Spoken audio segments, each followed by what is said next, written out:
Yes, good morning students. आज का हमारा टॉपिक है कि difference between real flow and money flow. In last video we have discuss the topic कि national flow of income क्या होता है, कि जो इनकम जनरेट होती है किसी इकोनॉमी में वो कहाँ से जनरेट होती है और उसका फ्लो कहाँ कहाँ होता है। तो इसमें हमने टू सेक्टर्स मॉडल किया था। हमने फर्स्ट था हमारा फर्म और सेकंड था हमारा हाउस होल्ड सेक्टर। फर्म क्या होती है? प्रोड्यूसर होती है, उस जो किसी भी प्रोडक्ट को बनाती है। लेकिन जो हाउस होल्ड सेक्टर्स हैं वो उसको क्या प्रोवाइड कराते हैं? फैक्टर्स ऑफ प्रोडक्शन प्रोवाइड कराते हैं फर्म को। तो इसके बदले में जो फर्म फैक्टर्स को यूज करने के लिए उनकी कुछ पेमेंट्स करती है वो कहलाती है, उनकी फैक्टर पेमेंट्स कहलाती है। तो फर्म के लिए वो क्या हो जाएगी? एक्सपेंडिचर हो जाएगी। लेकिन हाउस होल्ड्स के लिए वो क्या हो जाएगी? वो इनकम हो जाएगी। इसी तरह से जब हाउस होल्ड्स जो हैं उनके पास पैसा आ जाएगा, वो अपने पैसे से अपनी बेसिक नीड्स को फुलफिल करेंगे और कंजम्पशन करेंगे। कंजम्पशन करने के लिए वो गुड्स एंड सर्विसेज कहाँ से खरीदेंगे? प्रोड्यूसर से खरीदेंगे। तो उस टाइम जो हाउस होल्ड जो एक्सपेंड करते हैं कंजम्पशन पर, उनके लिए वो एक्सपेंडिचर हो जाता है और फर्म के लिए वो क्या हो जाती है? इनकम हो जाती है। तो इसीलिए इकोनॉमी में क्या कहा गया है कि 1% का जो एक्सपेंडिचर होता है दूसरे पर्सन के लिए वो क्या हो जाती है? वो इनकम हो जाती है। इसी तरह से जो फर्म का जो एक्सपेंडिचर होता है हाउस होल्ड्स के लिए वो इनकम होता है और जो हाउस होल्ड्स के लिए जो एक्सपेंडिचर होता है वो फर्म के लिए इनकम होता है। तो ये किया था हमने कि इसमें आज हम करने जा रहे हैं real flow and money flow. इसमें डिफरेंसेस क्या होते हैं? देखिए, फर्स्ट है आपका रियल फ्लो में हमने बताया था कि जिसमें हम गुड्स एंड सर्विसेज का एक्सचेंज करते हैं वो क्या कहलाता है? हमारा रियल फ्लो होता है। और मनी फ्लो में हम क्या करते हैं? मनी का एक्सचेंज करते हैं, मनी ट्रांसफर करते हैं। कुछ भी खरीदना हुआ मनी दी, कुछ भी परचेज करना हुआ मनी से पे किया। लेकिन जब पुराने टाइम में जब हमारी मनी नहीं थी, करेंसी नहीं थी, तो उस टाइम में क्या था? एक बार्टर सिस्टम था जिसमें हम गुड्स के बदले में गुड्स लेते थे। सपोज मेरे यहाँ कपड़ा बनता है, मुझे वीट की नीड है, तो मैं जो वीट हुआ था उसके पास जाऊंगी, उससे वीट ले लूंगी और वो मुझसे कपड़ा ले लेगा।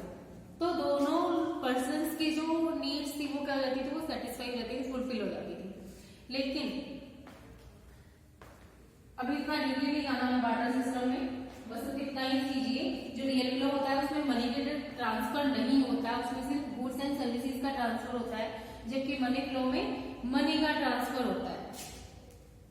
फिर एक डिफिकल्टीज इन एक्सचेंज, इसमें सपोज जो हमारा रियल फ्लो होता है उसमें कोई भी मनी ट्रांसफर नहीं होती है, उसमें मेजरमेंट करना बहुत ही डिफिकल्ट हो जाता है कि कितने वीट के बदले में कितना कपड़ा दिया जाए, या फिर कितने कपड़े के बदले में किसी को कितने राइस चाहिए। तो उसमें जो मेजर करना होता है उसमें प्रॉब्लम क्रिएट होती है, जबकि मनी फ्लो में इस तरह की कोई भी डिफिकल्टी नहीं आती है एक्सचेंज करने में। उसमें क्योंकि सब कुछ जो है वो मनी के फॉर्म में होता है, सब चीजों का रेट फिक्स होता है, पता होता है हमें इतनी चाहिए तो इतना पेमेंट करना होगा, अगर हमें कुछ परचेज करना है तो उसके लिए इतना पेमेंट करना होगा। फिर इसमें कोई भी मनी फ्लो में कोई भी डिफिकल्टी नहीं आती है, जबकि रियल फ्लो में जब हम एक्सचेंज करते हैं गुड्स एंड सर्विसेज का तो उसमें बार्टर के कारण डिफिकल्टी क्रिएट हो जाती है। फिर जो रियल फ्लो है इसका अदर नेम क्या होता है? Physical flow. रियल फ्लो को हम क्या बोलते हैं? Physical flow.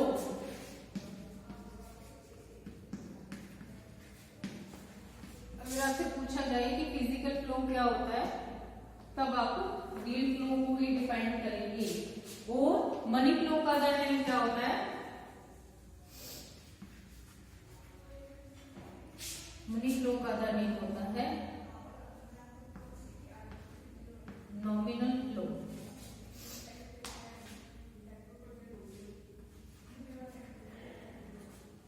मनी फ्लो को हम बोलते हैं नॉमिनल फ्लो और रियल फ्लो को हम बोलते हैं फिजिकल फ्लो। ये था differences between real flow and money flow. अब हम आते हैं अपने नेशनल इनकम के टॉपिक पर कि basic concepts of macro economics, domestic territory and normal residence. देखिए अब एक जो कंट्री है उसकी डोमेस्टिक टेरिटरी कहां तक होगी इसका कैसे पता चलेगा। और जो नॉर्मल रेजिडेंस है किसको हम नॉर्मल रेजिडेंस बोलेंगे और किसको हम नॉन नॉर्मल रेजिडेंस बोलेंगे। आगे ये करते हैं डोमेस्टिक टेरिटरी।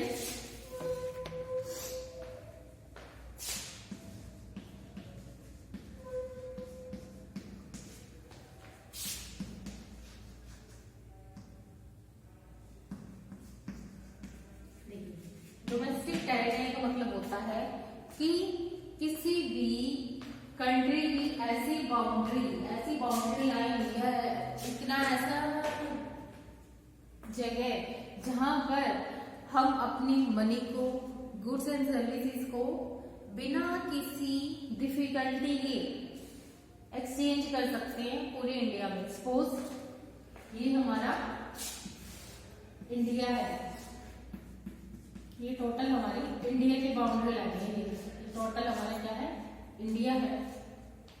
अब इस पूरे इंडिया में हम यहां से यहां, यहां से यहां, यानी एनीवेयर इन इंडिया हम कहीं भी चाहें अपनी प्रोडक्ट को बेच सकते हैं, कहीं से भी खरीद सकते हैं, कहीं भी किसी को भी पैसा भेज सकते हैं। उसमें कोई भी रोक टोक नहीं है, कोई लीगल बाउंडेशंस नहीं है। आप कहीं भी यहाँ बिजनेस शुरू करना चाहते हैं यहाँ कीजिए, यहाँ जाके शुरू करना है यहाँ कीजिए, कहीं भी आप जाके अपना कोई भी बिजनेस स्टार्ट कर सकते हो इन इंडिया में।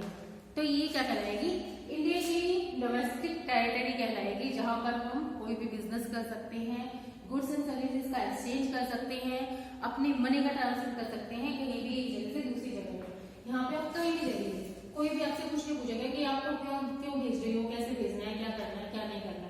आप कुछ भी कीजिए, आप फ्री हैं, जिसमें हम फ्री होकर वर्क करते हैं, वो क्या कहलाती है, किसी कंट्री की डोमेस्टिक टेरिटरी कहलाती है। अब इसमें देखिए जो हमारे डोमेस्टिक टेरिटरी है इसमें कौन कौन से फैक्टर्स या कंसेप्ट्स हमारे आते हैं। फर्स्ट है हमारा India ships and aircraft. Just 1 minute.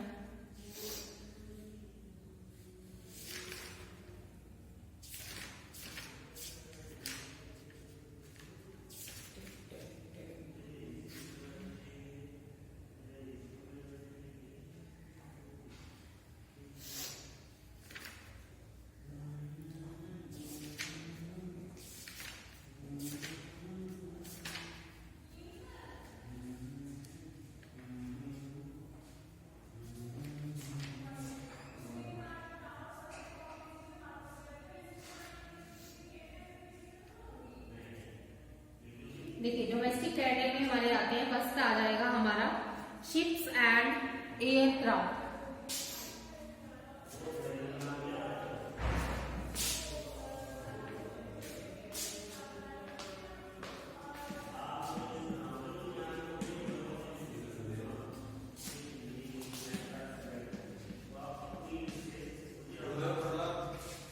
Ships and aircraft कि जो भी शिप्स है या कोई भी एयरक्राफ्ट है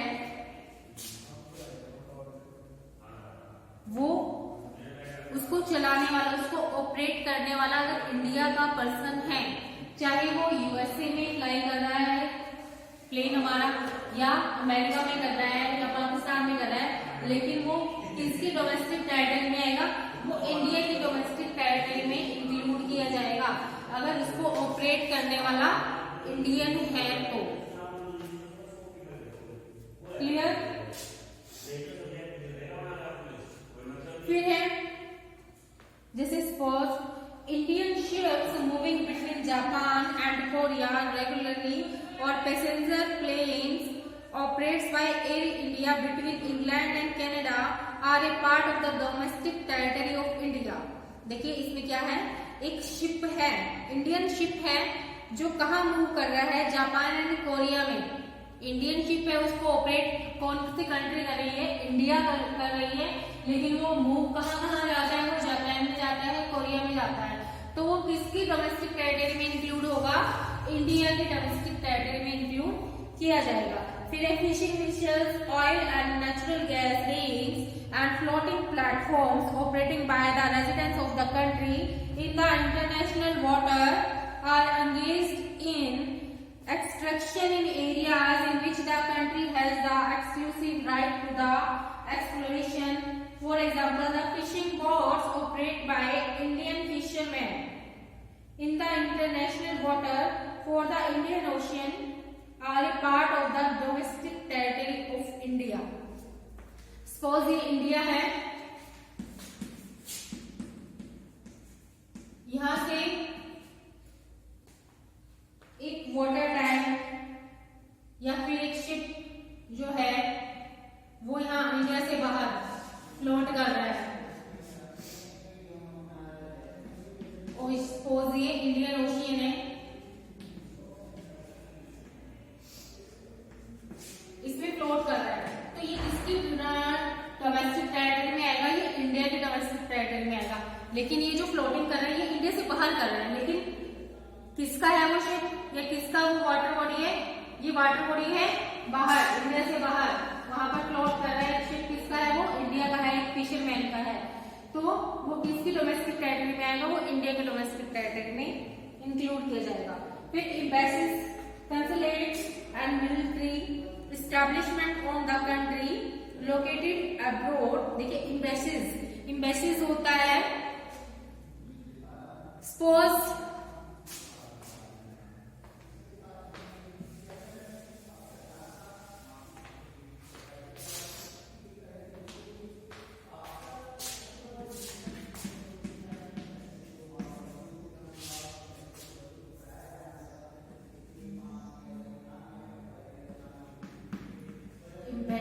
एम्बेसीज होता है, सपोज हम यहाँ पर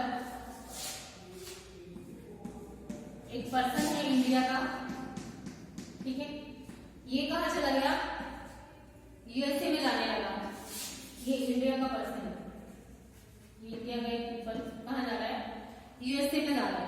अब यूएसए में जाकर उसको कुछ प्रॉब्लम क्रिएट हो गई है, सपोज उसको वीजा में प्रॉब्लम है, या उसका पासपोर्ट नहीं मिल रहा है, या कुछ भी उसको मनी ट्रांसफर करने में प्रॉब्लम आ रही है, कुछ भी एक्सपेंसिव, कुछ भी अगर कुछ उसको प्रॉब्लम आ रही है, एक इंडियन पर्सन को कहाँ जाकर, यूएसए जाकर या इंग्लैंड जाकर, जापान जाकर, किसी भी अदर कंट्री में जाकर, जब भी किसी पर्सन को कुछ प्रॉब्लम होती है तो इस यूएसए के अंदर ये इंडिया का पर्सन कहाँ जा रहा है, यूएसए जा रहा है, और इस यहाँ पर यूएसए में ये पार्ट है जहां पर क्या बनी है, इंडियन एम्बेसीज बनी हुई है, ये इंडियन एम्बेसीज है, यहाँ पर कुछ भी इसको प्रॉब्लम क्रिएट हो गई है, ये कहाँ जाएगा, यहाँ जाएगा, इंडियन एम्बेसीज में। वहां पर इसको अपनी लैंग्वेज के लोग मिलेंगे, वहां पर इसकी जितनी भी प्रॉब्लम्स हैं, इसको जो भी फेस करनी पड़ रही है प्रॉब्लम्स, वहां इसकी इस इंडियन एम्बेसीज में जाकर इसकी ये प्रॉब्लम शॉर्ट आउट हो जाएगी। क्लियर है? तो हर एक देश के अंदर एक एम्बेसीज बनी होती है, हर एक कंट्री की। तो ये जो पार्ट है तो यूएसए में, लेकिन ये किसकी डोमेस्टिक टेरिटरी में आएगा, ये इंडिया की डोमेस्टिक टेरिटरी में आएगा, क्योंकि ये जो किसके लिए काम कर रहा है, ये इंडिया के लिए काम कर रहा है यूएसए में, लेकिन कौन सी एम्बेसीज है, इंडियन एम्बेसीज है।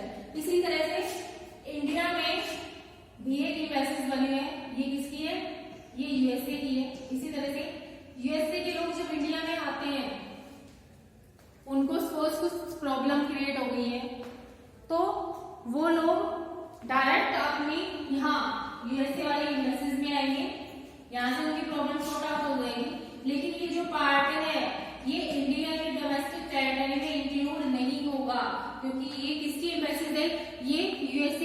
सर्विसेज है, इसीलिए this is the not part of domestic territory in India. I hope आपको अच्छे से समझ में आ गया होगा कि एम्बेसीज क्या होती है। एम्बेसीज वो होती है जब भी एक फॉरेन कंट्री का एक ऑफिस बनाया जाता है। सपोज जापान में एक इंडिया का एम्बेसीज ऑफिस बना हुआ है जहाँ पर इंडियन लोग ही होते हैं, वो उनकी लैंग्वेज समझते हैं, उनकी प्रॉब्लम्स को दूर करते हैं। हर एक कंट्री में एक दूसरी कंट्री का ऑफिस होता है जिसको हम क्या बोलते हैं, एम्बेसीज बोलते हैं। फिर इसी तरह से हमारा होता है कंसुलेट्स।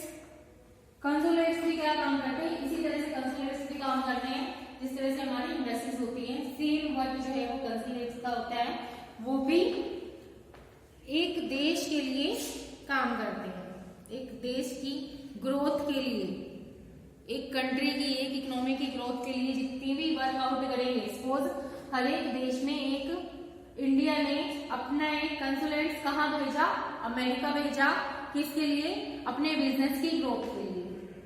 तो वो जो कंसुलेट्स जो इंडिया का था वो कहाँ गया, अमेरिका में गया है। अमेरिका में जिस जगह वो उस इंडिया की ग्रोथ के लिए गया है, तो उस वो जो एरिया है जहां पर वो अमेरिका में रुका हुआ है, वो पर्सन भी क्या कहलाएगा, डोमेस्टिक टेरिटरी ऑफ इंडिया में इंक्लूड होगा। क्लियर है, कंसुलेट्स भी हो गया। फिर है military. Military establishment of the country located abroad. इसी तरह से कुछ मिलिट्रीज भी होती हैं जो हम अब्रॉड में यानी अदर कंट्रीज में एस्टैब्लिश करते हैं, तो वो भी क्या किसकी डोमेस्टिक टेरिटरी में आएगी, इंडिया की डोमेस्टिक टेरिटरी में आएगी। सपोज इंडिया की जो मिलिट्री है वो यूएसए में है, और जो यूएसए में जो इंडिया की मिलिट्री ये वाली है तो ये किसमें आएगी, इंडियन डोमेस्टिक टेरिटरी में इंक्लूड होगी। इसी तरह से इंडिया में भी कुछ यूएसए की मिलिट्री है, ये इंडिया की डोमेस्टिक टेरिटरी में इंक्लूड नहीं होगी। क्लियर है सभी को? तो ये थे हमारे कंपोनेंट्स ऑफ डोमेस्टिक टेरिटरी कि डोमेस्टिक टेरिटरी में हम कौन कौन से कंपोनेंट्स यूज करते हैं।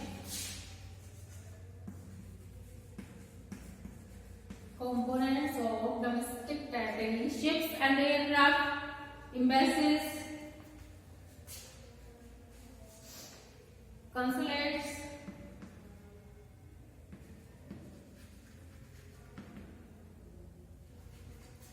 and military.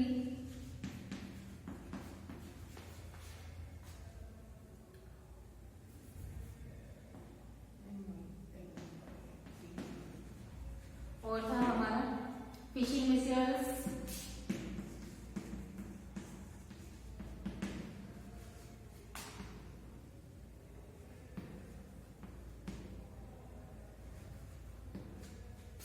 और नेचुरल गैस।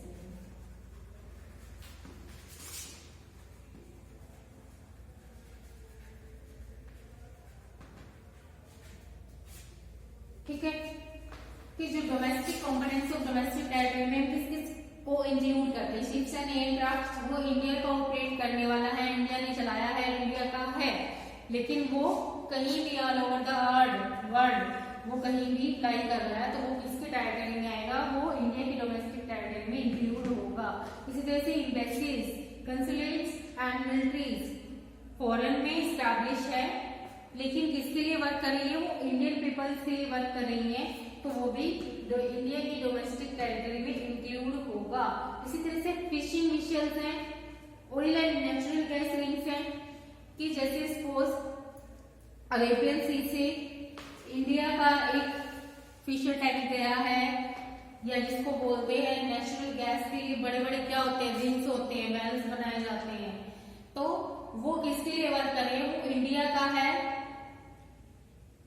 इंडिया के लिए वो वर्क कर रहे हैं, तो वो इंडिया की डोमेस्टिक टेरिटरी में इंक्लूड होंगे, न कि फॉरेन्स में। फिर है हमारा आता है stock versus flow variables.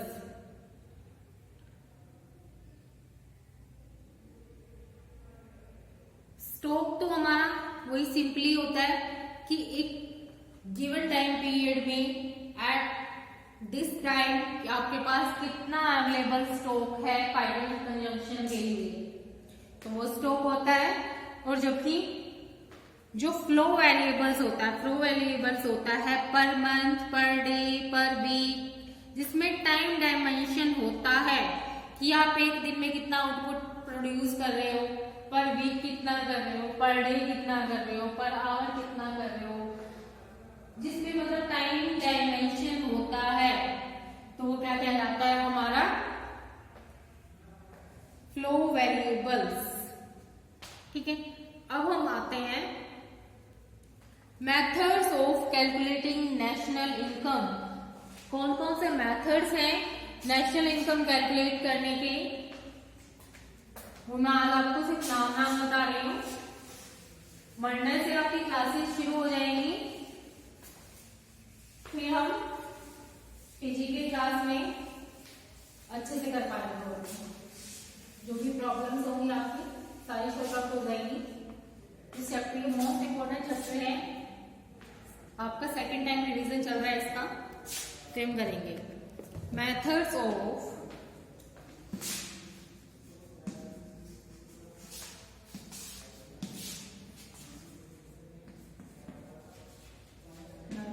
Calculating national income.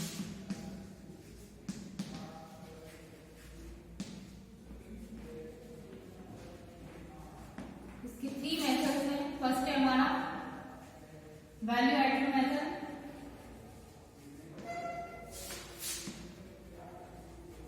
Second है हमारा एक्सपेंडिचर मेथड,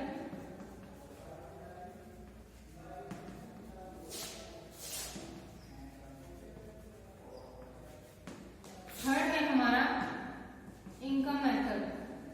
ये 3 मेथड्स हैं हमारे पास,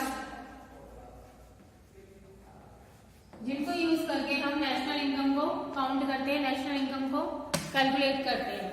तो 3 मेथड्स हैं, वो डिपेंड करता है हमारे पास हमारे क्वेश्चन में डाटा किस टाइप का गिवन है, तो उसी मेथड को यूज करते हैं। जो आंसर है वो हमारा तीनों मेथड से सेम आता है, लेकिन ये डिपेंड करता है हमें जो डाटा गिवन है वो कौन सा है। वैल्यू एडिड का डाटा गिवन है, इनकम वाला डाटा गिवन है, या एक्सपेंडिचर वाला डाटा गिवन है। तीनों को 1 बाय 1 हम करेंगे, लेकिन इससे पहले हम कुछ करेंगे एग्रीगेट्स, जिनको हमें डिफाइन करना होता है कि एक नेशनल इनकम के कौन कौन से एग्रीगेट्स होते हैं, जिनको हमें जो बेसिक कंसेप्ट है अगर आपको वो आएंगे तभी आप ये मेथड्स कर पाओगे। अदरवाइज सबसे पहले आपको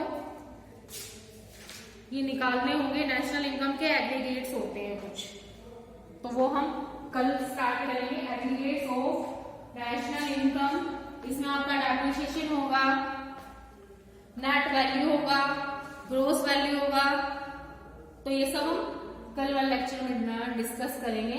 कल से आपका मेन टॉपिक्स जो है वो शुरू हो जाएंगे। अभी तक की सारी थ्योरी वाला क्वेश्चन चल रहा था आपका। 4 मार्क्स में आपकी थ्योरी आएगी और 6 मार्क्स में आपका न्यूमेरिकल आएगा। आपके 10 के 10 मार्क्स का आपको अटेम्प्ट करके आना है एग्जाम में। आज के लिए इतना ही है स्टूडेंट्स। अब हम मंडे से आपको स्कूल में भी आना है रेगुलर, आपकी क्लासेस कंटिन्यू चलेंगी। फरवरी में मार्च में आपके प्री बोर्ड्स होंगे एंड आपके जो बोर्ड एग्जाम्स होंगे वो 26 अप्रैल से शुरू होंगे आपके। तो इसके लिए अपनी प्रिपरेशन अपनी शुरू कर दीजिए, अभी टाइम है आपके पास बहुत सारा। तो thank you so much guys, आज के लिए इतना ही है। कल मिलते हैं फिर कल मंडे में क्लास में। Okay students.